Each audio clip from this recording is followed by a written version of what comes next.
for you. Surreptitious entry or black bag jobs. Those involve illegal break-ins by intelligence agencies for surveillance, often funded by secretive black budgets, unaccountable government funds used for classified operations, surveillance, and advanced weapons development. These methods often bypass conventional oversight through fusion centers, enabling covert action. Key aspects.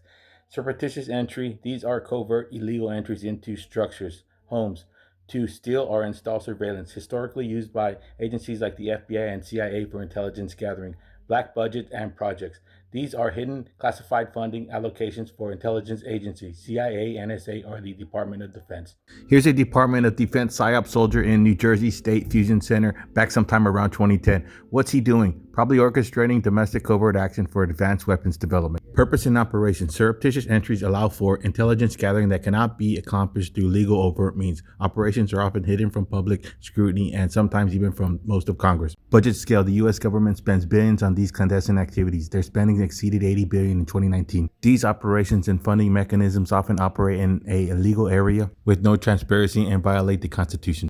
I got no love for these niggas. There's no need to be friends. They got me under surveillance. I swear somebody can tell them. Did you get a picture of him? Because intelligence might have some. We definitely need to share this item for sure. You got all this information? Yeah. Somebody, you got a phone? Somebody give me a phone? No. We'll take care of it. Because I can send it. If she send it to me an email, I can send it to the state trooper that heads that up with Waldron, and she can forward it to Waldron even, because he's over there, or Ashley both, because they over there. And they can take care of it from there, because that's who's doing it now. There is no, like, what you're talking about. It's just them.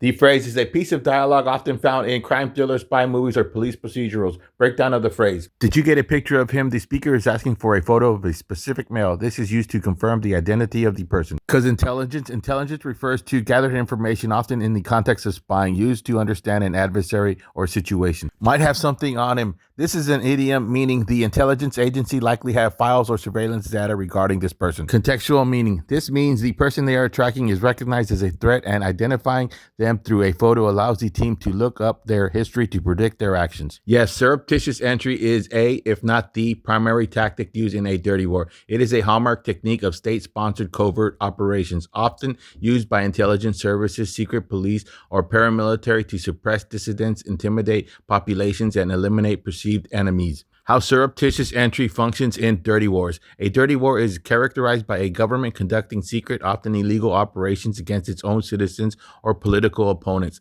rather than open combat against a foreign military. So 144 days before the NOPD confirmed I was under surveillance, my neighbor who lived with the little girl stole my debit and ID through surreptitious entry, then gave it back to build rapport. How'd Pac say it? There's no need to be friends. 2 weeks before that, I thought 2 women I had staying with me were stealing small petty items. It was my neighbor who lived with a little kid. They're already knick-knacking things. That video was timestamped July 3rd, 2020, Friday. My neighbor had no job. He stayed home every day. It was COVID lockdown. I eventually caught my neighbor who lived with the kids surreptitiously entering my residence while I showered. This police narrative was created 26 days before that.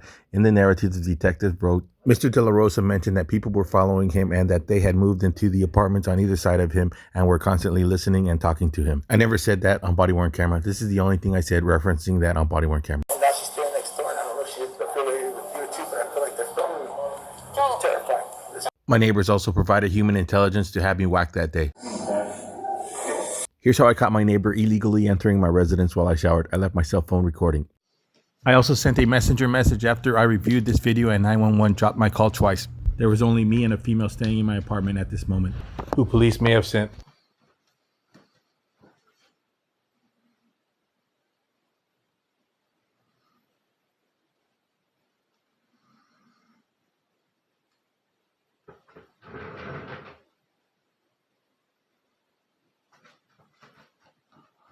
The female staying with me whispers, calling long dick. This is how I believe my neighbor was recruited. Aaron Verrett was one of the first hires by Shane Guidry, a millionaire who got Jeff Landry elected to AG, then governor. Verrett was hired as special agent in charge of the cybercrimes units of the rebranded Louisiana Bureau of Investigations. Despite a checkered past, Verrett previously resigned while under criminal investigation for drug dealing. 2 months after being hired at the LBI, he resigned in lieu of being terminated. This time, the problem had nothing to do with drugs or crime. Instead, his subordinates complained he was an aggressive sexual harasser who berated them constantly.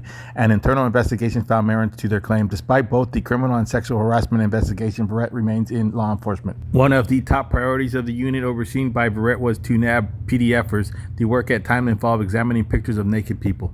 Some of the complainants charged that he was uniquely unsuited for the job. So was his boss, Shane Guidry.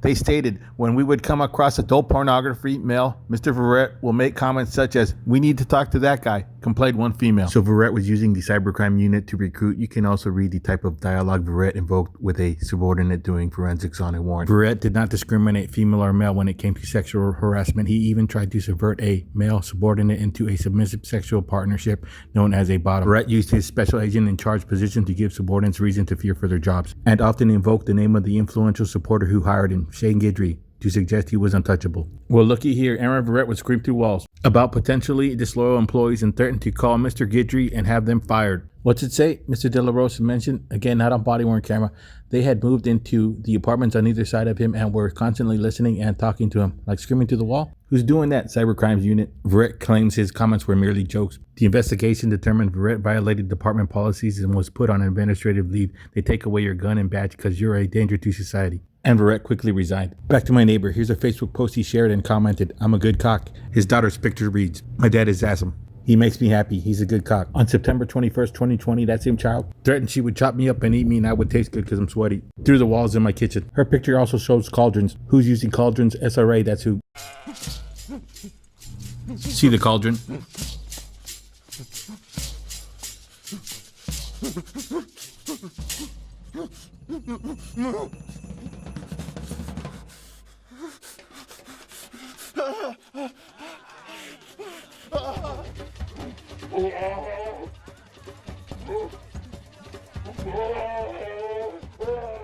Here's the cauldron again, that's fiction. Here's a real life cauldron used in the horrific unaliving of Mark Kilroy. The SRA of Mark Kilroy involved what the 10-year-old child threatened me with. Satanic cults and intelligence, a frightening, almost incomprehensible tie-in between Satanists and intelligence professionals and military mind control experimentation seems to be emerging. I didn't write it, but I'll show you the tie-in. There it is, Major Michael Aquino. He's the tie-in and co-author to this military paper, From Psyop to Mind War, The Psychology of Victory. You can pause to read about Aquino's ties to Satanism. Now back to my neighbor who lived with a child who was surreptitiously entering my residence. I rewinded back to the nonverbal cue.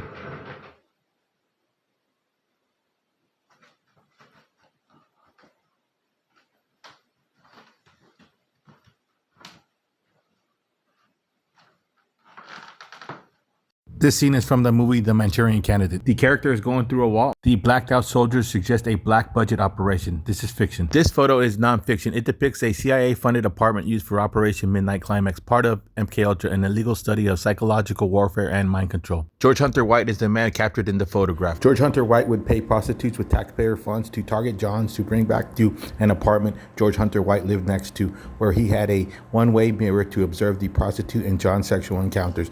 After the prostitute surreptitiously dosed the unwitting John, who got fucked, the taxpayer. The government destroyed most of the documents and photos of the operation, but retained a 12-year playbook for intimate sexual terrorism that may have been used against me. Here's my neighbor running out of my apartment like a coward.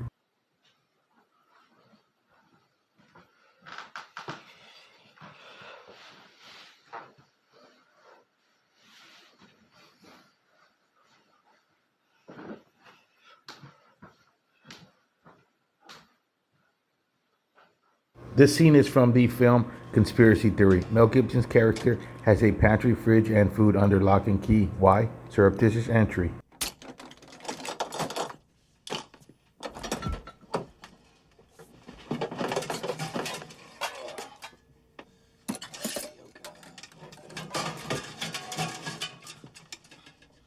But Joel, Dirty War and MKUltra, it's one or the other.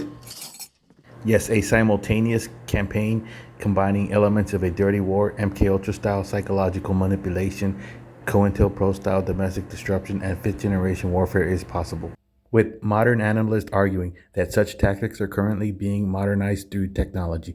These approaches, which blur the line between war and peace, utilize data-driven methods to manipulate perception and behaviors rather than relying solely on physical combat. So here's what I was forced to do since 911 dropped my call twice and sending 2 messenger messages did not calm the female down. My warning. I grudge F the female Athena in my neighbor's spit. It was the grossest act I've ever done, and bred in her for the second time that night. The female who was staying with me, Athena, had been part of my lineup since at least 2016. She was a nymphomaniac, submissive, and cold-blooded. She used to tell me the filthiest stories I never asked to hear. When I first met her, we always wore protection, so I always had protection. Magnum. Athena would take my Magnum condom, reach into her purse, and switch it out for a regular condom. Every time. It's kind of embarrassing. So one particular encounter with her, after she did this to me, every time the condom broke, I was pissed. I was like, man, I told you, I got AIDS now. I quit using protection with her after that. I already got what she got after that. This was not the first time something like this happened to me. I would always wear regular Trojans until 2010. I had one break on me with a much younger girlfriend of mine. She started crying and made me take her to the clinic to get Prime B. Lucky for me, her family had insurance. It traumatized me. Since that day, I switched it up. I was involuntarily committed 26 days earlier to stop me from filing a report. These are the records. And the same reason police sent my neighbors. They asked you, what are your stressors at the hospital? At the time, my neighbor and Athena were torturing me through sleep deprivation and stealing condoms I had in a jacket hanging up. One by one, they would make fun of me by telling me I was too small for those particular condoms. I believed them because I could not keep an erection. My neighbors would make random noises in my most intimate moments. This was happening for years. That's why my neighbor whispered before he ran out of my bedroom. And what was the point Athena was proving 4 years earlier in 2016? That her boyfriend at the time was 7 foot tall. Here's how Athena ended back on my lineup. I had her blocked for a little over a year. I beat up some dude that was putting his hands on her. I blocked her to avoid any unnecessary conflict that could lead me to jail. On November 21st, 2020, I had a friend ask me, how's Athena? I was like, how is Athena? So I unblocked her. The day I unblocked her, she contacted me. You can read the messages. My phone was being mirrored by Stingray technology at the time. I hold no ill will towards Athena. Without her, I would have never known what was happening. They were hiding behind a child. My friend's name, Athena, is the Greek goddess of wisdom. She would constantly warn me. This is the psychological operation setup used to wage a cyber/dirty war campaign against me. 3 adults, 1 child, terrorizing and sabotaging 1 unwitting, non-consensual, law-abiding citizen. Here's the only bad actor sent by police that actually left to a job daily, highlighted in green and underlined. He admits living/surveilling me for 16 months as of November 30th, 2020. He and his female partner lived to the east of me. Anytime I had females over, one of my neighbors would run up and down the alleyway, and at least once a month he would wake me up at 7 a.m. jumping at my front door and shaking the steel front door cage before I went to work. This is the second neighbor police sent to the east of me. They all had access to advanced weapon technology, her especially. Every time her partner left, she would use a directed energy weapon against me, the microwave auditory effect, which produced voices in my residence. Remember, there was an alleyway between us. She would always ask me daily to sneak over to her residence after her partner left. That was the last thing on my mind. Every female on my lineup had a way better body than her and was hotter, including the one torta that they made fun of me about. The torta had way better body than her. She'd also terrorized me with the phrase squirt squirt for years. The neighbor to my west, sent by police, was German-born, who was using a anchor baby child as a human shield. All of them were. The reason I left my phone recording in my bedroom on January 2nd, 2021 was because my neighbor and the female I had staying with me were humiliating and torturing me through sleep deprivation. My neighbor, the one that lived next door with the child, would make a subtle noise in his apartment. Athena, who was laying next to me, would then either whisper, moan, or twitch like she was falling in a dream. Shit was humiliating. Kept me up. All I wanted to do was sleep. This went on for 5 hours. In those 5 hours, I kept asking what she was saying, why she was moaning. She would tell me she was asleep. So what did I do? I asked to check her oil. I checked it at least 3 times. Every time she was bone dry. What kind of nympho stays dry for long dick? That's when I decided to leave my cell phone recording and take a shower at 3 a.m. I had been trying to sleep since 10 p.m. It was the day after New Year's. I celebrated, having the time of my life except for when my neighbor with the kid was terrorizing me. But Joel, why did you breathe in her again? Just moments after your neighbor was inside your bedroom and her. 26 days earlier, underlined in red. I only heard plucking, and again, I stated hearing about clucking. At one point, I pointed to the interviewer and did not clarify her notes by telling her, you are spelling cucking wrong. At the time, Athena and my neighbor had been terrorizing and torturing me for a week. I went without sleep. They were threatening to grape me. It was the only reason I went to file a report. That's how I got forcibly disappeared to a psych ward. So I returned the favor to my neighbor, the German Stasi cuck, Daniel. I dared him to stop me like the hundreds of times he did before. He was quiet as a mouse, came in like a lion, left like a roach. I was disgusted with myself and was gonna leave to give them time, but by the time I was finished, it was 6 a.m. I didn't want to see the sunrise and it was too cold to leave. So then I finally went to sleep. I knew I was dealing with cowards who hid behind children. My neighbor eventually called the cops 2 days later. The same type of operation was eventually used on Robert Card. You called us? Yep, sure did. Do you know any of his, what's going on with him? It's been escalating the last couple of days. He started at 7 a.m., yelling, screaming, banging on the walls. And now it's been, sounds like it's a hammer that he's using on the inside, banging on the inside. Yeah, he thinks somebody's going into his house through the wall. He's clearly, he's clearly out of it. Yeah. Hold on, I'm sorry, I need a mask. I'm sorry about that. And he's when he's on medication, he's a great guy. I don't want any harm to him, but my daughter is really scared. So we're concerned. He's not showing any signs of violence right now. Uh-huh. If he was, we could commit him, take him to the hospital, but right now he just seems like he's kind of out of it. Yeah. There's really not much we could do for him right now. I understand. But if he continues to cause any further issues, you can call us anytime, okay? All right. And like I said, I don't want any harm. Because when he's on medication, he's a great guy. Athena would constantly try to warn me by telling me the story of the rhyme of the ancient mariner. An albatross around your neck is not a good thing.